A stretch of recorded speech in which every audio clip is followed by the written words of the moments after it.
Hello. Let me know if my volume needs to be adjusted. But hello, I am Malevolith, and this stream is going to be all about how to set up your first baby seed with Majora's Mask Randomizer. So today I'm going to go over where to get the programs that you might need and how to go through the settings, what each of these settings do. And then after that, I'm going to create our seed and I'm going to play through it. I am not going to tell people how to do all the crazy, weird glitches that you can do. I might go over a couple easy ones, but I'm not a pro and I'm not going to pretend to be one. And I'm also not going to be telling people where to get their ROMs from because that is a big no-no. Now,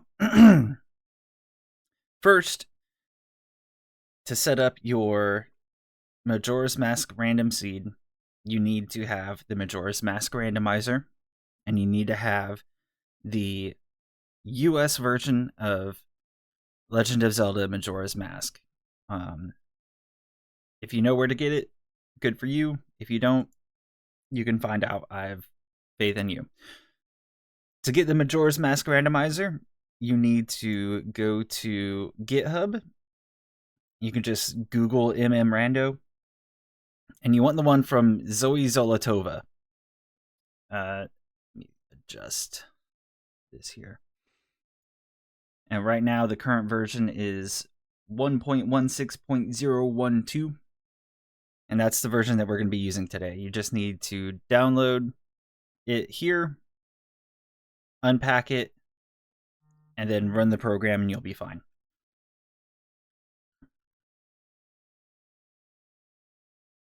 So then once you have it unpacked and downloaded, you open up the program, and you're going to want to, first thing, go to your open ROM and set the file path for your Majora's Mask ROM. And it'll look like this. Now, this is the fun part where you can set up the different logic and tricks and items and things that you want. And it's very, very easy to set up. There's just a lot of options to go through. So the first thing we're going to go over is whether or not you want to have logic in your seed. Now, logic in a game sense means that the game expects you to go to point A, then point B, then point C. Okay? So you'll need a certain item to go to a certain area to fight a certain boss. Okay? You can turn logic on or off when you create this seed. And if you do that, it is very possible that you can have a game file that is not possible to complete because the item that you need to get to point B might be found at point C. Okay. There are different glitches and tricks that you can do to get around that, but if you don't have logic enabled, that is definitely a possibility. And even with certain tricks and glitches, you might not be able to finish the game. So you can do casual, glitched, vanilla. You can set your own logic or have no logic. We're doing a baby seed, so we're going to do casual. And you can also edit the tricks individually.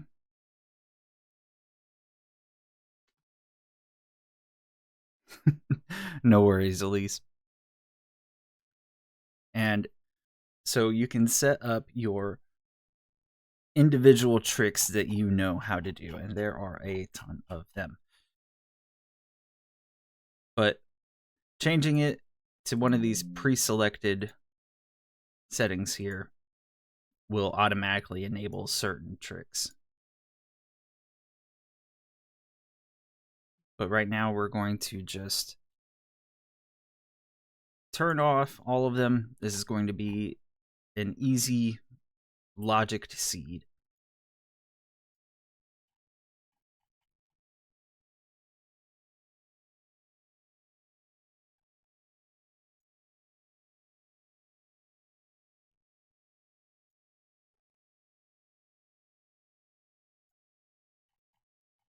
Okay.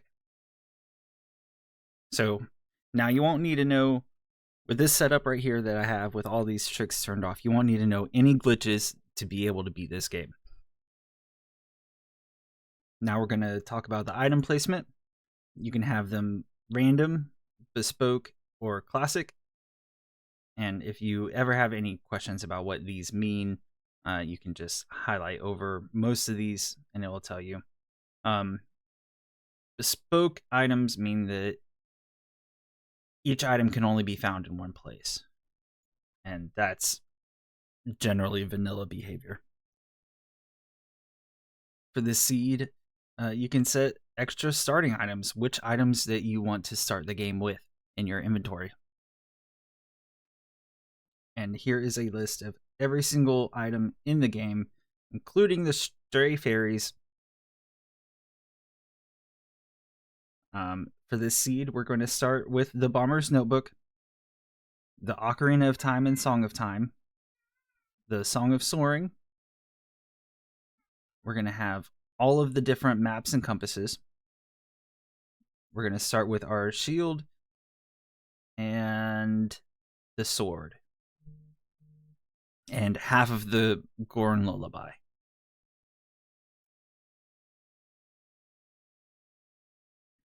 Now, junk locations.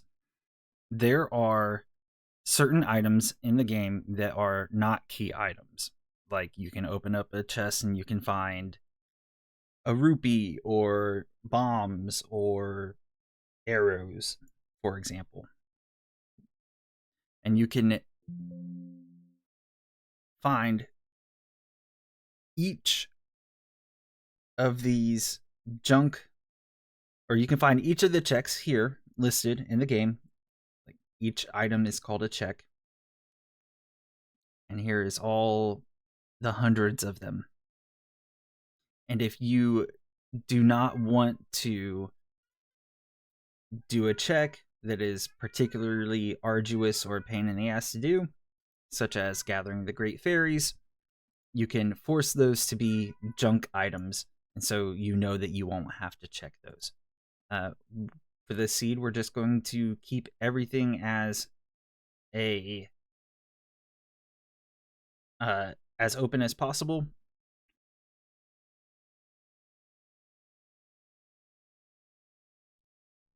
Now here are some of the miscellaneous settings on the first page.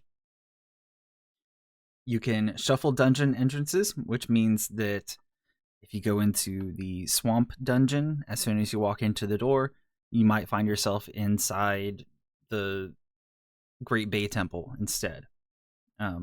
If you don't know... Sorry. If you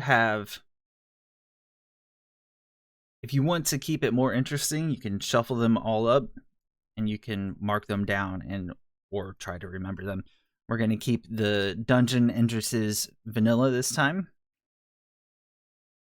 Shuffle boss rooms means that at the end of Swamp Temple, you could then be fighting Georg instead of the Swamp Temple boss.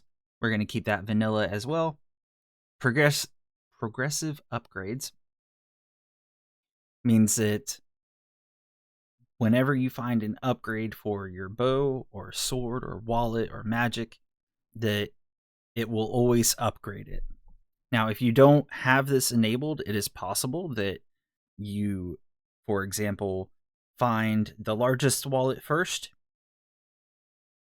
and then it'll be just, you won't have to worry about any of the other wallet upgrades. We're going to keep it progressive because it makes things more interesting. Here you can mix the songs in with the items so that they will also be randomized instead of their regular locations. And this is a fairly new option here, is the random enemies. It makes every enemy in the game a different random enemy, and it can cause crashes and soft locks if you so use at your own risk.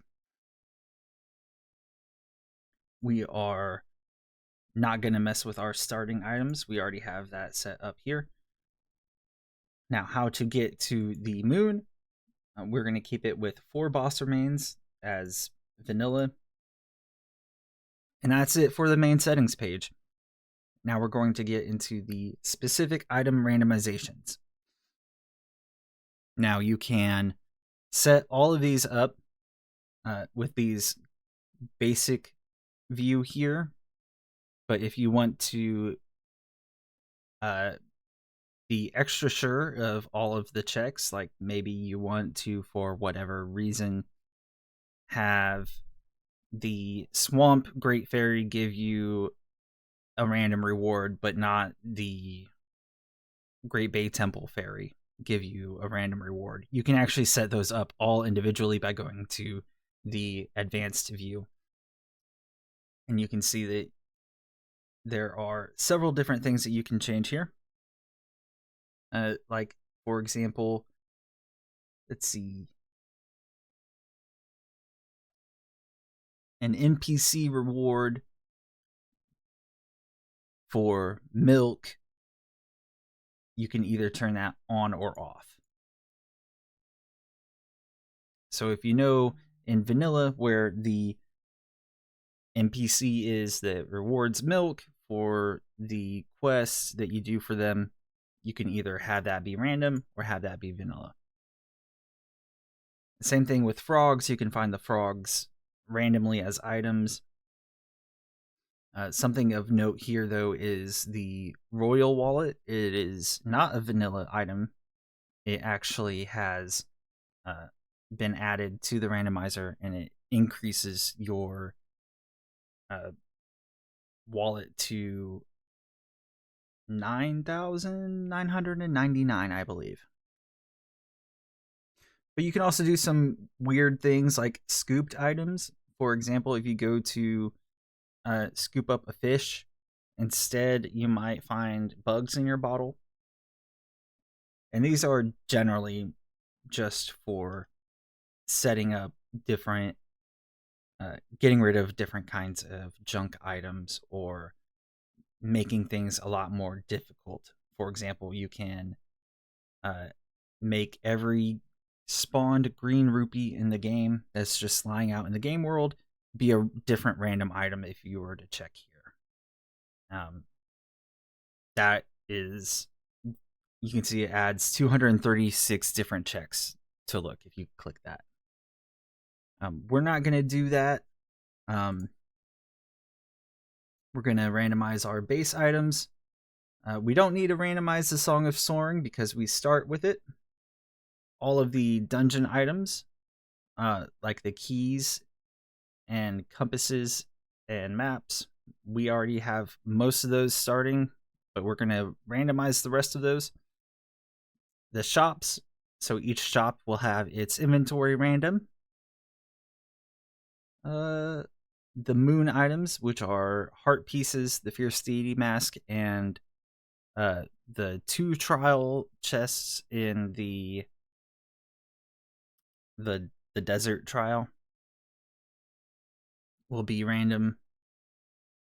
Great Fairy rewards.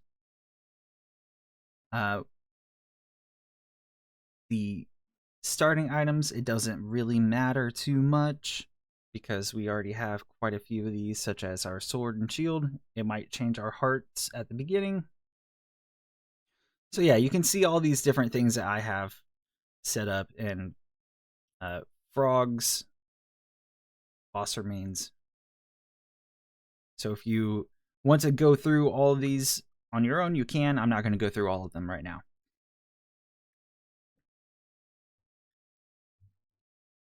This is the gimmicks tab, and you can do different things and add some quality of life things.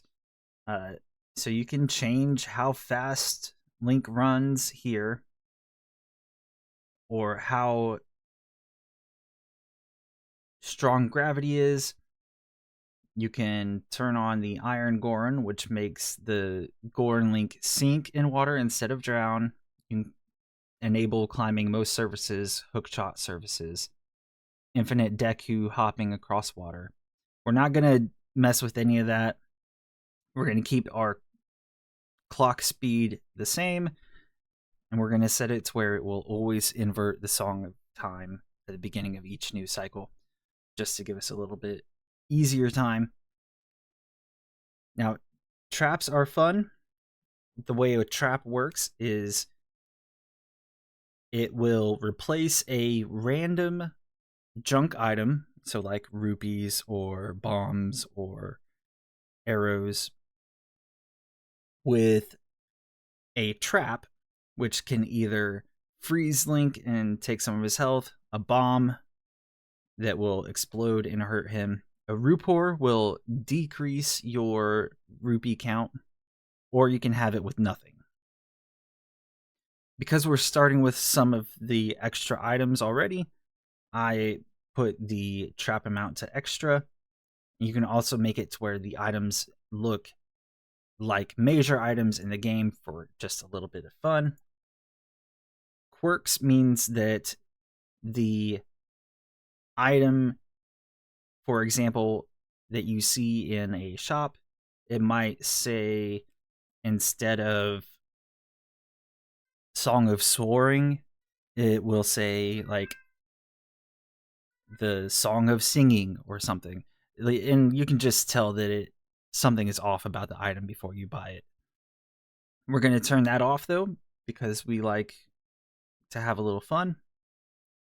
You can increase the challenge by making you take extra damage from any kind of damage source. You can make it to where the moon crash will erase your save file, that if you die, the moon crashes and starts a new cycle. And some other things like you get damage whenever you're shielding or riding Epona. Some other fun things over here. Blast Mask cooldown. I set it to instant because it's just more fun that way for me. Nut and stick drops will have those default. Ordinarily, you wouldn't be able to use the Ocarina underwater even as Zora Link, so we're going to switch that to on. We're going to enable the Sun Song from Ocarina of Time, which speeds up time until the next day transition or until you leave the area. Free Scarecrow Song means that you won't have to go talk to the Scarecrow every cycle. Fierce Deity Mask lets you put on the Fierce Deity Mask anywhere in the game. We're going to keep Giant's Mask anywhere off. And we're going to turn on instant transformations so that you don't have to skip them each time. Here's some other nice quality of life settings. We're going to turn on good Dompe RNG so that when you're doing the Dompe grave digging on day 3, you will always know where the flames are. We're going to skip most of the lab fish, so you only have to feed it once. We're going to reduce the bank reward threshold. We're going to skip the younger beaver race. The good dog race RNG means that if you have the Mask of Truth, you will always have the gold dog win. We're going to enable double archery rewards, which makes it to where if you meet both criteria for the archery minigames in one run, you can actually get both rewards at once.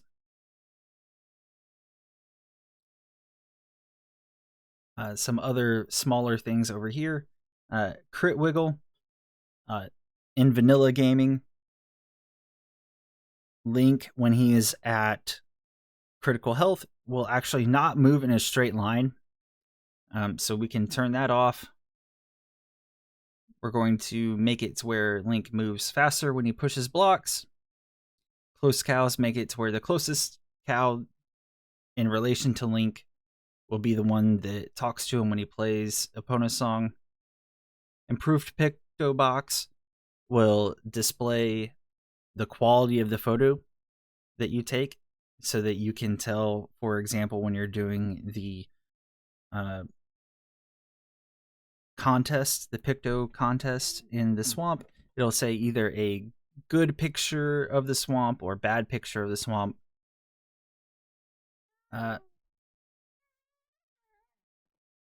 Oh, cat, get down. All right. Lenient Goron spikes makes it easier to keep your spikes as a Goron. We're going to fill our wallet every time it upgrades. Our hidden rupees will sparkle. Now, you always want to have safer glitches. It will keep the game from crashing or soft locking. Here are some other things that are fun. We're going to update the shops, the chests, the world models, and the NPC text so that they all display the correct items.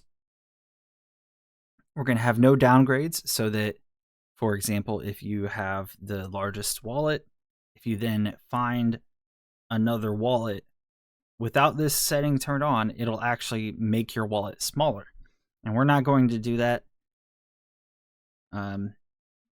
The Fix Epona Sword is going to fix a glitch in the vanilla game.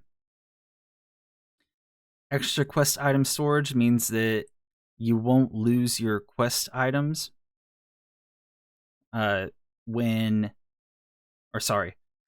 can have multiple quest items so that, for example, you can have multiple title deeds and that you can just cycle through them in your inventory.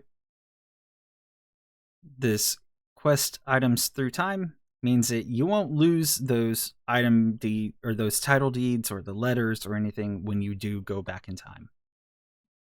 Cycle arrows, you can use a hotkey to cycle through the different arrows instead of having to pause the game and re-equip a different type. We're going to make it to where bomb juice can drop from grass. And we will always be able to detect stray fairies and skulltulas, even if that isn't where they would be in the vanilla game.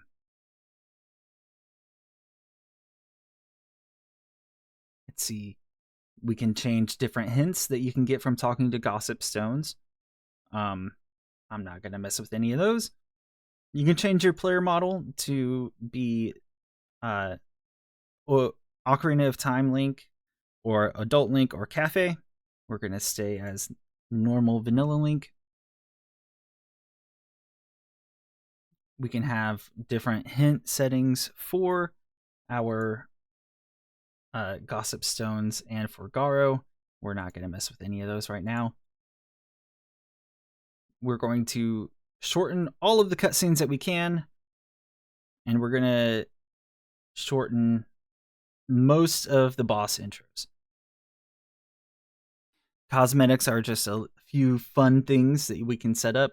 You can change the different colors of the outfits that each form of Link is, or you can just set them to be random, which is what I'm going to do.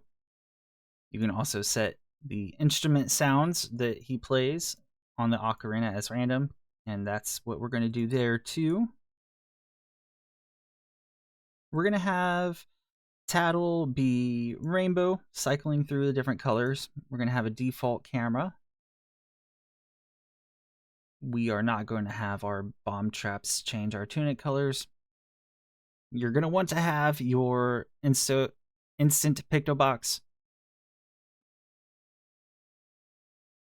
We're going to randomize our sound effects. We're going to turn on background music at night. We're going to show track names. And we're going to have our music set to random here. Luck roll chance is a little bit weird. So each music track in the game fits in different categories in the game. And during the RNG, if you roll a certain type, it will allow a different type of music to fit into that category for that run. And it's a little bit complicated. We're not going to worry about it. We're going to have our low health effect sound also random. Now our HUD, we're going to switch to random. We're just going to randomize all. We're going to set these also as random. And now it should generate a random seed here for us. Also, if you have all of the settings that you want already and you have everything set up, you could also just enter a random string of numbers. Once you've set your ROM location, you can choose. We're going to be using a Z64 file because I use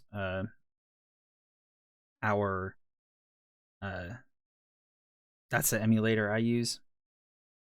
You could also create one for Wii Virtual Console. You could patch it if you could use a patch if you want. I'm not going to worry about that.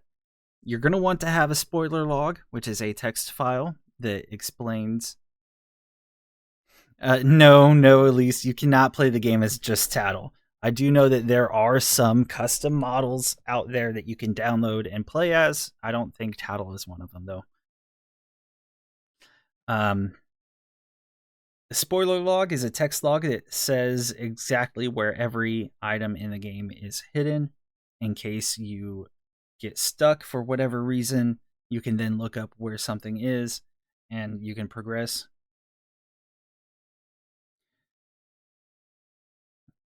An item tracker HTML, it is a file that opens up a web page that creates an item tracker for you to track the items that you have. You can create that if you want, but I'm going to show you a better way. And hash icons are the different icons that denote what the seed is. So that is also not necessary. But we're going to go ahead and click randomize, and it's going to create our seed where we want it.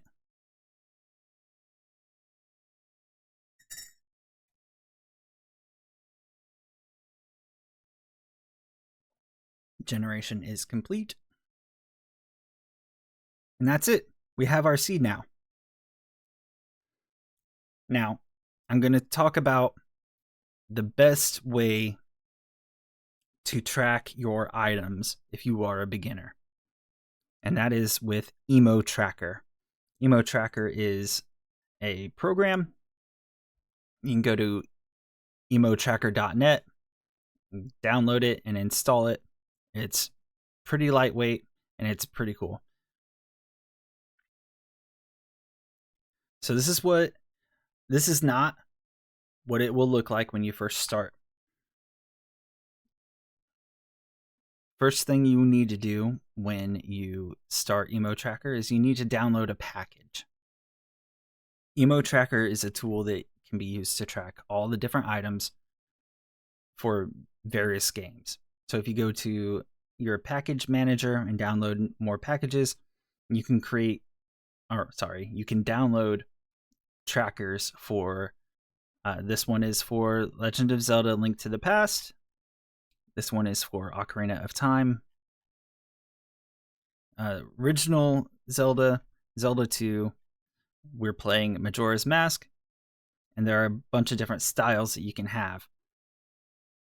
I personally like the Randomizer map tracker by Riku-kun and Pink Switch and Epic Yoshi.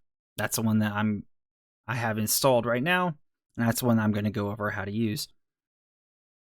So you install it, you load it up by going to the gear icon and going to installed packages.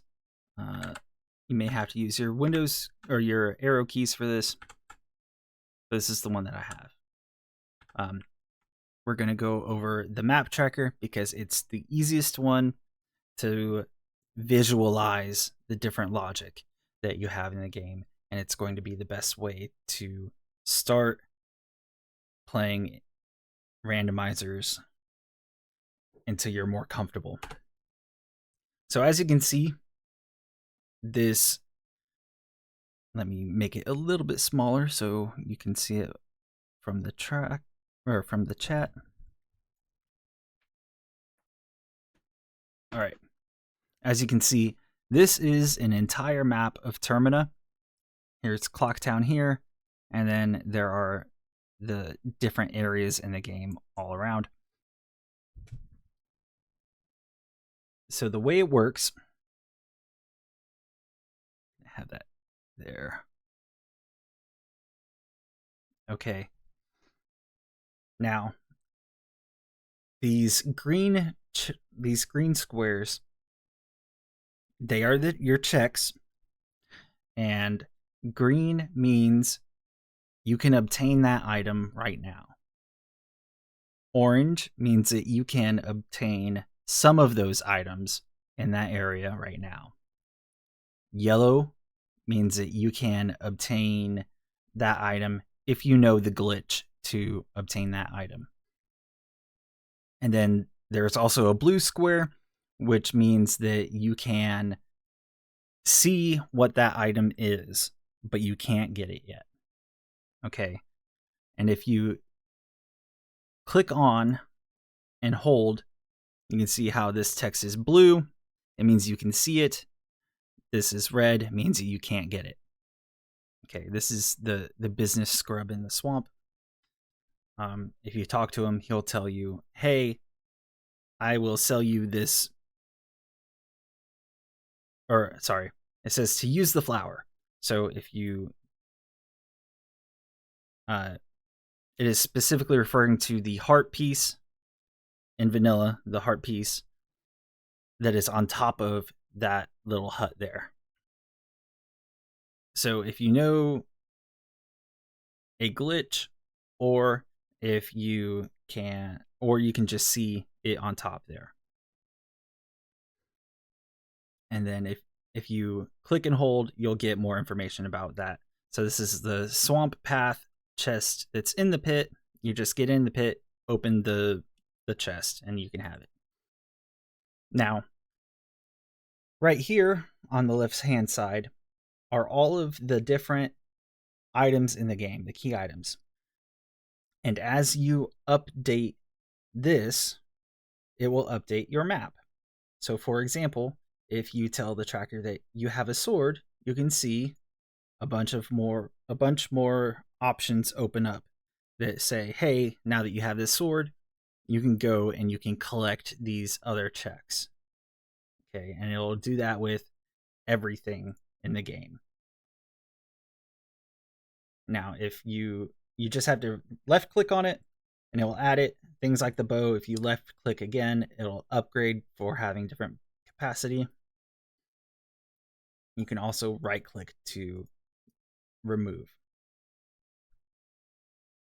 For songs, you can left click to say that you have the song, and you can right click to say that with this green check mark that you checked where that song normally is.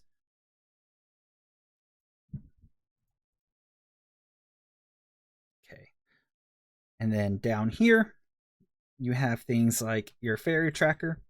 You can say you have 1 out of 15 swamp fairies, and you can just mark them so you know how many you have and how many you have left.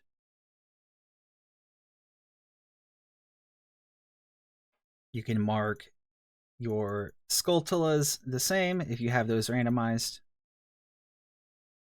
And you can also mark here if you have access to these different items and potions, such as the red potion will open up the check for the saving the witch in the woods. If you have access to red potion and you have a bottle, then it'll open up that check. Hello, Servando. Yep, I'm going over all of the different settings for setting up your seed and how to use this map tracker. Now, you also have down here your boss keys and your small key trackers. And then down here for the settings, you can show what different settings you have for the seed. So shop sanity is this icon. It means that the items in the shops are randomized. And we have that turned on. So we're going to click that and have shop sanity turned on, and it will add these checks to the shop saying, hey, don't forget to go into the shop at the trading post, and you can check all these different items to see if they're important, what they are. And there's bottle sanity, which we don't have. We don't have to worry about that. Cow sanity means that the cows will give different items. Mundane items are things like the lottery or all of the different mazes in Clocktown. We don't have that turned on. I don't think... Yes, we did have the fairies. We have our fairies randomized. We don't have token sanity, which is the Skulltilla tokens. We don't have those randomized. Moon items are randomized. This is the Beneath the Clocktown Decunut. That is a item that you can only get with glitches. We're not going to worry about that. Keep that turned off. And this last row is if you have the temple entrances randomized, you can mark like Oldolwa here. Can be found in where the snow temple was. Like if you go into the snow temple, it'll be the swamp. You can mark that here. And of course, you won't know what they are until you get there. But since we have it all on vanilla, we're just going to keep those vanilla. Now I'm going to go ahead and I'm going to restart this application because I don't know what all things I messed up. Oh,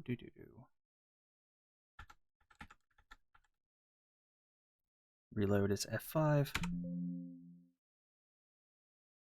Now you can save a layout, for example. Like I always like to start with the Song of Time, the Ocarina of Time, a sword and shield. I always like to mark Deku Stick and Nuts because those are always available. And then I'm going to just save that as a default.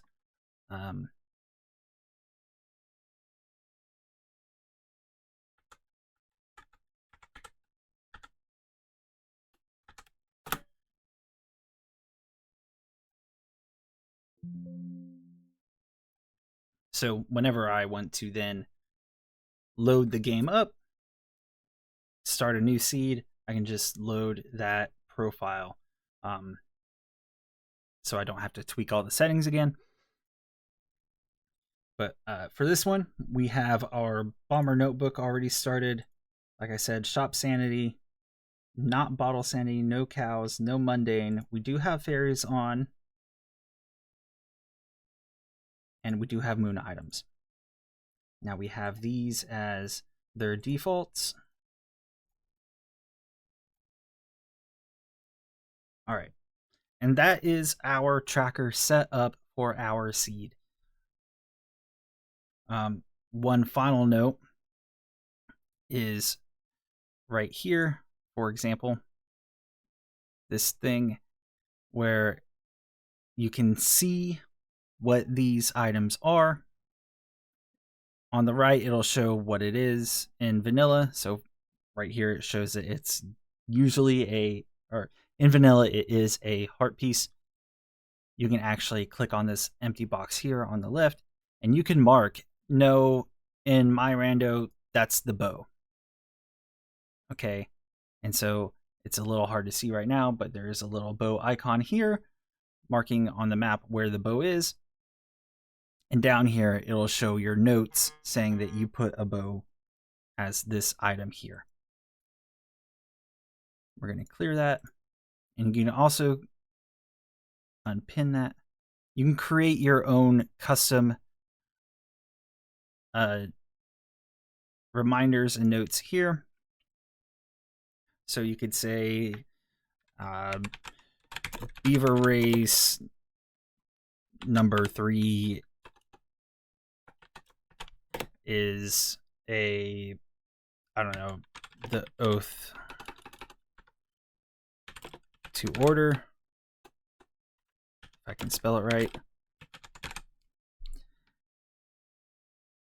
And then you can also just mark it down with the item there. And then if you need to remember later, you can just see the text down here and the icon. And then when you're done with it, you just delete it.